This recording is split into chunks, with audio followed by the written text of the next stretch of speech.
spine literally acts as the backbone of the throat and neck, providing major structural support, as well as providing a protected conduit for the spinal cord.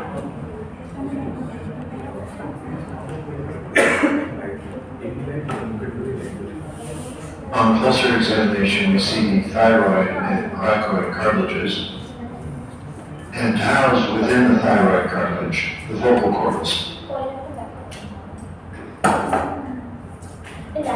Switching to a side view, we see the root of the tongue, the trachea again, ringed by its external cartilages, and behind the trachea, the esophagus. A cross-sectional view reveals the epiglottis, a flap of fibrocartilaginous tissue, which is attached anteriorly to the inner aspect of the thyroid cartilage.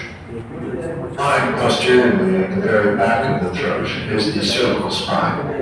It is worth noting here that the area bordered superiorly by the epiglottis and inferiorly by the cricoid cartilage and enclosing the vocal apparatus is known as the larynx.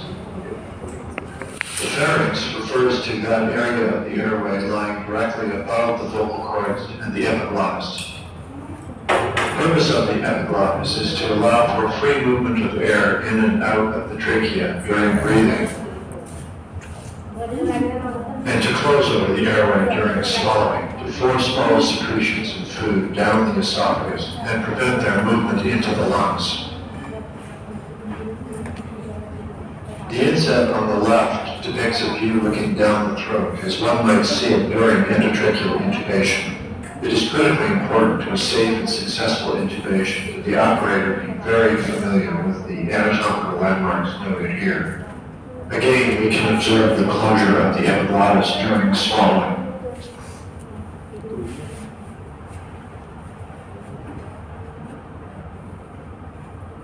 Now that we've set up the relevant anatomy, let's turn our attention to endotracheal intubation. Endotracheal intubation is used whenever an assured, protected airway is necessary in a patient, such as in emergency situations where the patient may be unconscious or have impaired spontaneous respirations, or during general anesthesia. A protected airway refers to the fact that the airway is protected from aspiration into the lungs of oral contents. And we'll see in just a few moments here how a properly inserted endotracheal tube protects against aspiration. In a cross-sectional view with the patient prone, the key anatomical landmarks are noted. A laryngoscope is used to accomplish the intubation. The laryngoscope has a removable metal blade. Laryngoscope blades come in a variety of sizes and shapes to accommodate variations in the throat and neck anatomy from patient to patient. Prior to insertion of the laryngoscope, the head of the patient is extended slightly on the cervical spine, pushing the chin upward and reducing the angle between the oropharynx and the upper airway. The blade of the laryngoscope is inserted to depress the tongue and open the epiglottis. It is critical that the blade chosen be of an appropriate shape and size for a given patient, so that the tip of the blade can reach the hypoepiglottic ligament at the base of the epiglottis. When pressure is applied to the ligament as shown here, the epiglottis opens fully. The endotracheal tube is now inserted. Typically, a length of heavy but flexible wire is inserted through the endotracheal tube to conform to the shape of the airway and assist the operator in insertion. The endotracheal tube is inserted so that the inflatable cuff is pushed beyond the vocal cords. The laryngoscope is now withdrawn. The cuff on the laryngoscope lies beyond the vocal cords in the upper trachea, as noted here. When the cuff is inflated with air, it anchors the endotracheal tube within the trachea and also seals the trachea against the possibility of aspiration. As mentioned previously, this is what is meant by a protected airway.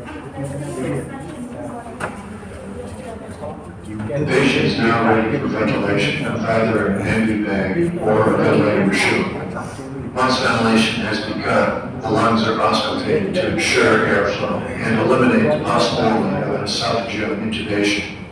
Please see my animation on esophageal intubation in the resuscitation library for more information.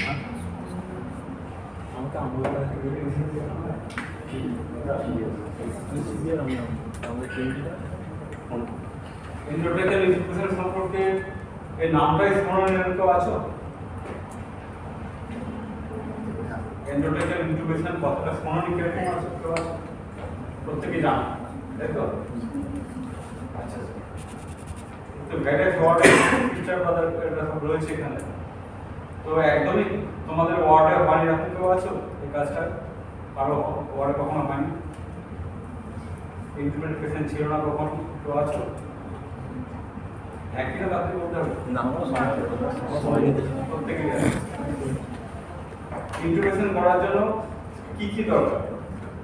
Medicine ছাড়া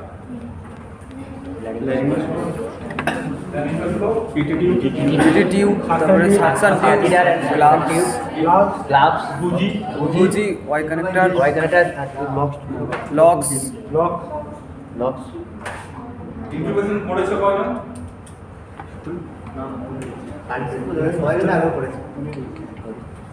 দুজন, তিনজন? আর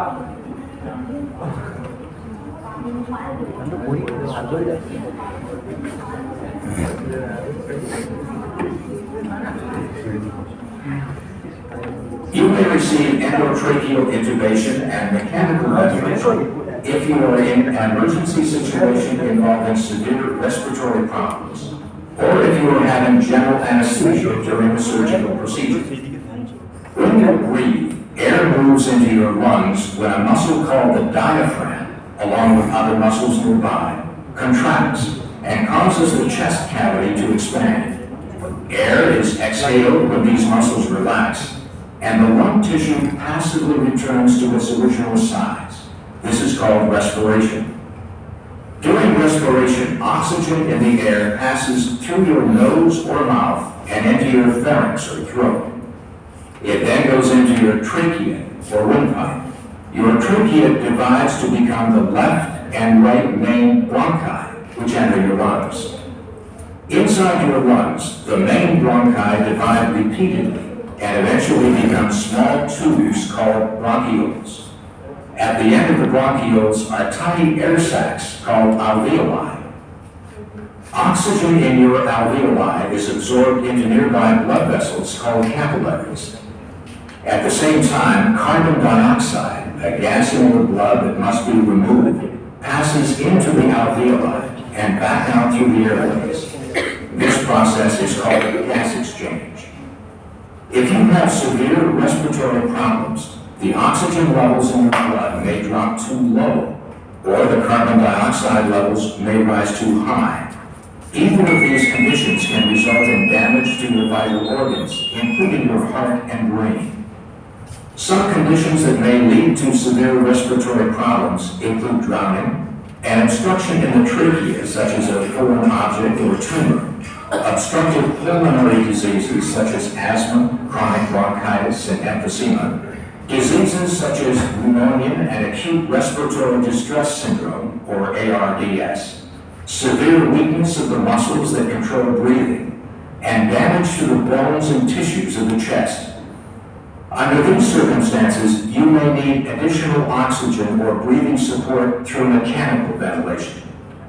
Mechanical ventilation is also used during surgical procedures for delivering anesthetic drugs, preventing the aspiration of stomach contents into the lungs, and closely controlling the levels of oxygen and carbon dioxide in the blood during surgery. Before you are intubated and ventilated for a surgical procedure, an intravenous line or IV will be started, and your doctor will give you medication through your IV to put you to sleep. As the medication takes effect, he or she will place an oxygen mask over your nose and mouth and ask you to breathe deeply, ensuring that you will have a reserve of oxygen in your system prior to the procedure. The first step in mechanical ventilation is called endotracheal intubation. Once you are asleep, your doctor will use an instrument called a laryngoscope to perform the intubation. A laryngoscope, which consists of a handle, light, and dull blade, helps guide the endotracheal tube to its proper position. Your doctor will tilt your head back slightly and insert the laryngoscope through your mouth and down into your throat, taking special care to avoid contact with your teeth.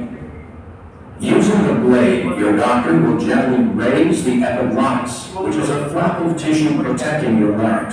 কি বলছো He or she will then advance the tip of the endotracheal tube into the trachea. হ্যাঁ বাস ও মাই god এতটা Once the endotracheal tube is in the trachea, your doctor will inflate a small balloon surrounding the tube to make sure it remains snugly in place.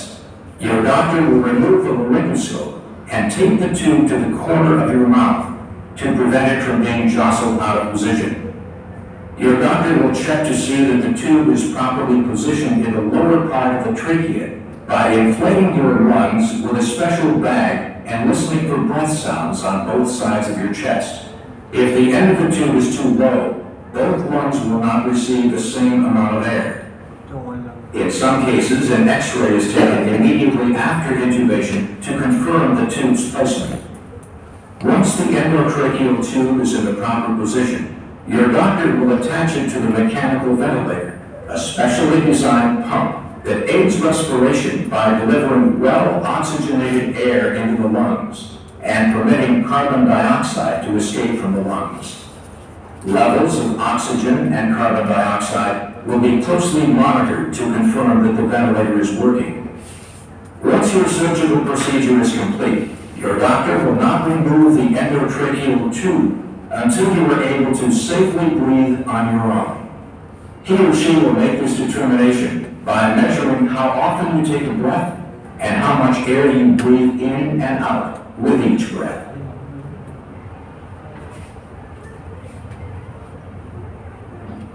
আমরা যে ABCD শিখেছিলাম A for তারপর আমরা যে incubate করব এই টিউবটাকে কি বলে এটি টিউব এন্ডোট্রাকিয়াল টিউব কি বললো এন্ডোট্রাকিয়াল টিউব কোন টিউবটাকে আরেকবার বলুন তো? আমরা এ ফর এয়ারওয়ে তাই তো হ্যাঁ। আর একটা টিউব করে দিয়ে আর একটা এয়ারওয়ে তৈরি করছি এটা কি ধরনের airway second artificial tube. Artificial airway advance কি বলতো দাঁড়া বুঝছ না অ্যাডভান্স কি অনেক অ্যাডভান্স হয়ে গেছিস তাই অ্যাডভান্স এয়ারওয়ে অ্যাডভান্স এয়ারওয়ে তাই তো কখন আমরা এটা ইউজ করি যখন পেশেন্ট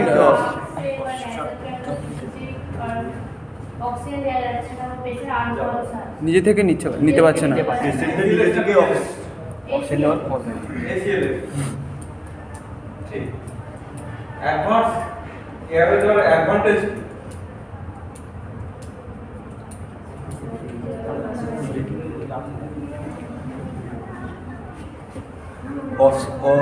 ট্রাকিয়াতে কোনো অবস্ট্রাকশন হওয়ার স্কোপ থাকবে না। ট্রাকিয়া অবস্ট্রাকশন হওয়ার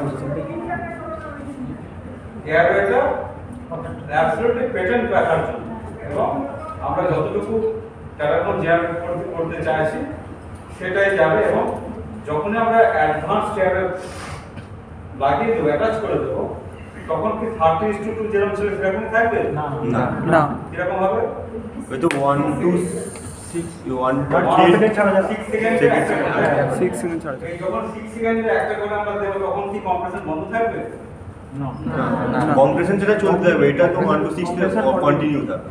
এই এয়ার দেওয়া ছাড়া এই অ্যাডভান্স এয়ারওয়ে আর কোন রকম অ্যাডভান্টেজ রয়েছে ইসিও দুটো মানে ইনহেলার করতে অক্সিজেন আর কার্বন ডাইঅক্সাইডের লেভেল এটার মধ্যে এটাই তো সিওডি।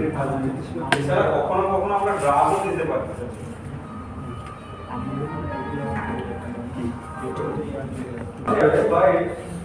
এন্ডোট্রাকিয়াল ইনকিউবেশন ম্যাম অনেকবার বলেছে কারা করতে পারবে ডিউরিং সিপিআর যারা এক্সপার্ট এক্সপার্ট বলতে কিরকম এক্সপার্ট?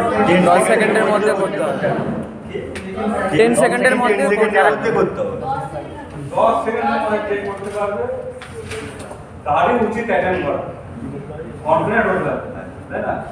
আমরা যদি মনে করি আমরা হাত পাকা গেছি, যখন সিজিআর চলছে তো মরেই গেছে, তো হাত পাকি তাহলে পরে benefit of the process, এটা কিন্তু ঠিক হবে না। এবং আমাদের প্রত্যেককে অনেস্ট থাকতে হবে, আমরা নিজেদের লিমিটেশন বুঝতে পারি, তাই না? লিমিটেশন বুঝতে হবে। অনেকে বলে হ্যাঁ আমি ওটা পারি, যে কোনোদিন আইসিডি দেয় বলে আমি পারি, এটা হয়তো দেখেছি আইসিডিতে ক্লাসে আছে, হ্যাঁ এটা মারো।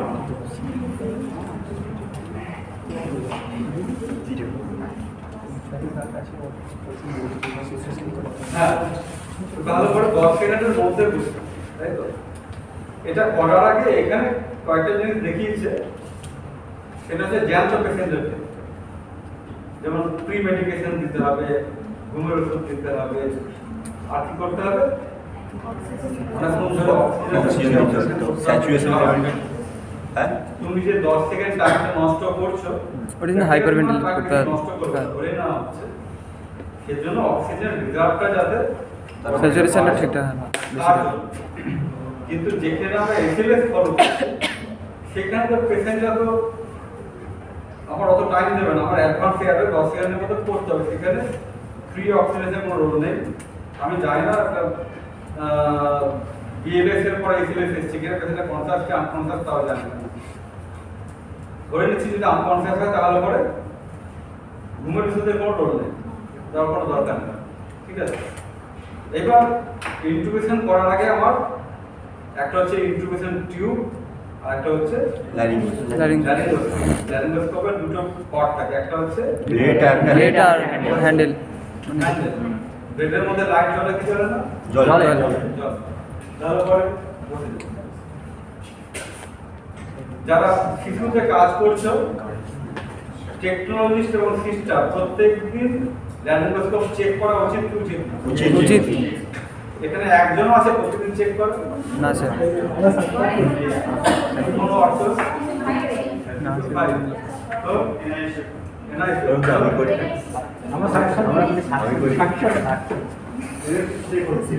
আর বাকি কোথাও চেক হচ্ছে না। হয় স্যার আমাদেরও হয় আমাদেরও হয়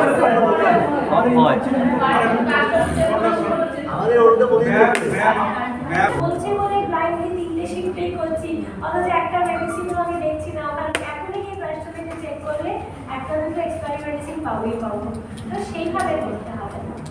হ্যাঁ আর স্যার। আরেকটা কি প্রবলেম আছে যে রোজ চেক না করার পরে মেডিসিন মিসিং হয়ে যাবে? হ্যাঁ এটাই হচ্ছে ব্যাপার। ইনচার্জ বুঝতে ইউজার করে তো অবশ্যই রিপ্লেস করতে হবে। জিন সেই ইনচার্জের সামনে ইউজার করে চেক করতে হবে। ইউজ করে দিল, সেটা তো ইন্ডিয়ান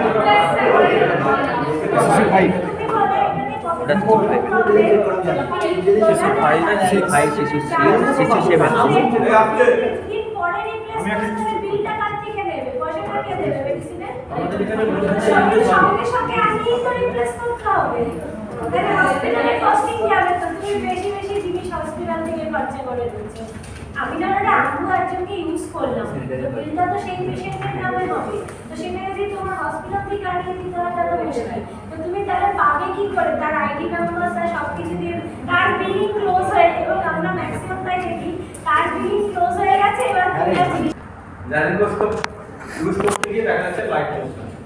এটা ইদানিংকালে এখন তো আমি আর নিজে আমাকে করতে হয় না, তখন খুব টেনশন করেছেন ছাড়া অবস্থা করে। তো এখন কি হয় যে ব্যাটারি নেই, আলো জ্বলছে না। হ্যাঁ? এক্ষুনি হয়েছে। আর এটা কোথা থেকে আমার হয়েছে? এনআইসিউ? না না এটা এই সবটে এমন জন্য রেখেছো। যাতে চেক করতে। তো ল্যারিঙ্গোস্কোপটা আমরা বাঁ হাতে ধরি, তাই তো? তার কারণ লেফট হ্যান্ডে ধরি, তার কি কারণ?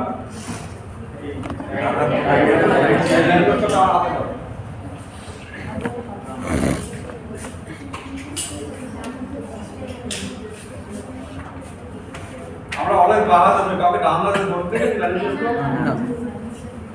দেখো কি কারণ বাঁ হাতে কেন ধরি? কি বলছে? লাইটটা স্যার এইদিকে থাকে বলে লাইটটা এখানে একটা খাঁজ আছে দেখা, ওই খাঁজের কথা। এই খাঁজের টানটাকে প্রেস করতে হয়। ঠিক সেম খাঁজ কিন্তু এইদিকে নেই, যেদিকে টানটাকে প্রেস করবে, বুঝতে পেরেছো? টান should be placed toward the left side।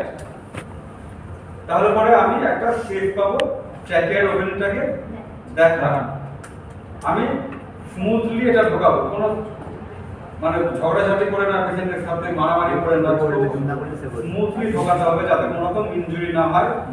নতুন নতুন যারা হাত পাকাও তাদের অনেক ক্ষেত্রে দেখা যায় ডেন্টাল ইনজুরি হয়, অনেক সময় ভিতরে রক্তারক্তি হয়ে যায়। ঠিক আছে, খুব স্মুথলি ঢোকাতে হবে। কোথায় পৌঁছাতে হবে এই টিপটা? কোথায় কাজ করবে? ওই এপিক টিপ বলতে কোন টিপটার কথা বলছো? এপিগ্লটিসটাকে উপরে তুলতে হবে। সাব এপিগ্লটিক লিগামেন্ট যেটা, সেটাকে টাচ করে উপরে দিকে যদি আমি বাঁকা এরকম করে, তাহলে পরে ওটা উঠে যাবে। যখনই এপিগ্লটিসটা উঠবে, এপিগ্লটিসের ফাংশন কি? ওই তো যখন খাওয়ারটা যখন ট্রাকিয়াটাকে বন্ধ করে তখন খাওয়ারটা এটাকে বন্ধ করে দেবে। তারপরে এই এপিগ্লটিসের কাজ হচ্ছে এরোটাকে বন্ধ করে দাও। তারপরে আমি যদি ট্র্যাকিয়াল ওপেনিং দেখতে চাই, তারপরে এপিগ্লটিসে কি করতে হবে? তুলতে হবে, তুলতে হবে। তারপরে আমি এপিগ্লটিসটাকে চেপে উপরে দিয়ে তুলবো, তুললে পরে ট্রাকিয়াটা ওপেন হবে। ট্র্যাকিয়াটা ওপেন হবে। ট্র্যাকিয়া আমি বুঝবো কি করে, কনফার্ম কি করে ভাবো এটা ট্র্যাকিয়া? ওই তো ট্রাকিয়াটা ভোকাল কর্ড দেখা যাবে আর ওইটা বন্ধ। দুটো ভোকাল কর্ড দেখা যাবে। পেশেন্টের যদি রেসপিরেশন থাকে তাহলে পরে ভোকাল কর্ডটা বন্ধ হবে। রেসপিরেশন আমরা বুঝতে পারবো, ফ্লো যখন চলছে বন্ধ হচ্ছে আমরা দেখতে পাবো। আর যদি রেসপিরেশন না থাকে তাহলে পরে অনলি ভোকাল কর্ড আমরা দেখতে পাবো। যদি ভোকাল কর্ড দেখতে না পাই, ভোকাল কর্ড থেকে চিনতে হবে। ঠিক যেরকম জানলা দুদিকে পর্দা থাকে, খুব ভালো ভালো সুন্দর সুন্দর বাড়িতে আমাদের দিকে টেনে দেয়, ওরকম দুদিকে গোটানো পর্দা আছে, পর্দা মধ্যে ওটা দেখে চিনতে হবে যে হ্যাঁ দুটো ভোকাল কর্ড এবং এটা হচ্ছে ট্র্যাকিয়াল ওপেনিং। আমি যতক্ষণ না এটাকে আইডেন্টিফাই করতে পারছি ততক্ষণ খোঁচাখুচি করবো করবো না। যদি আমি কোনোভাবে দেখতে পাচ্ছি না, আমি আন্দাজে টিপ ঢোকানোর চেষ্টা করবো একদম বেশি। আমি অনেককে দেখেছি যে কিছুই বুঝতে পারছে না, টিউবটাকে খালি বোঝানোর চেষ্টা করছে, তাতে ইনজুরি হচ্ছে। এবং এটাকে দেখতে গেলে কি করতে হবে, তোমাকে ট্র্যাকিয়াল লেভেলে চোখটাকে নিয়ে যেতে হবে। তুমি অনেক সময় দেখেছো যে আমি দাঁড়িয়ে আছি আর একজন টিউব পড়াচ্ছে বলে স্যার হয়ে গেছে, আমার না হয় বুঝতে না পারার আমার অনেকগুলো কারণ আছে, কিন্তু বেসিক পয়েন্ট হচ্ছে যে আমি যখন দেখছি যে ওর আই কন্ট্যাক্টটা ভোকাল কর্ডের প্যারালাল নেই, ও দাঁড়িয়ে দাঁড়িয়ে এরকম করে টিউব বুঝিয়ে দিচ্ছে, আমি যেন আদিকে করিস। তোমাদের অনেকের প্র্যাকটিস আছে, তোমরা জানোই না যে আমাকে ওটাকে না দেখে টিউব পড়ানো যায় না, যাবে না। আন্দাজ অনেক সময় হয়ে যেতে পারে, কিন্তু কখনোই উচিত না সেটা করে। সেজন্য অলওয়েজ যখন তুমি মাউথ ওপেন করবে, ল্যারিঙ্গোস্কোপ ঢোকালে ঢুকিয়ে একদম প্যারালালে চোখটাকে রাখতে হবে যাতে তুমি ভোকাল কর্ড দেখেছো। যখন ভোকাল কর্ড দেখতে পাচ্ছ তখন তুমি টিউবটা ইনসার্ট করবে, ঠিক আছে? এবার অনেক সময় হয় কি যে কার্ভের জন্য দেখা যায় যে টিউবটা জায়গাতে পৌঁছেছে, তখন আমরা একটা সহায়তা নিই। কিসের সহায়তা নিই? বুঝি বুঝি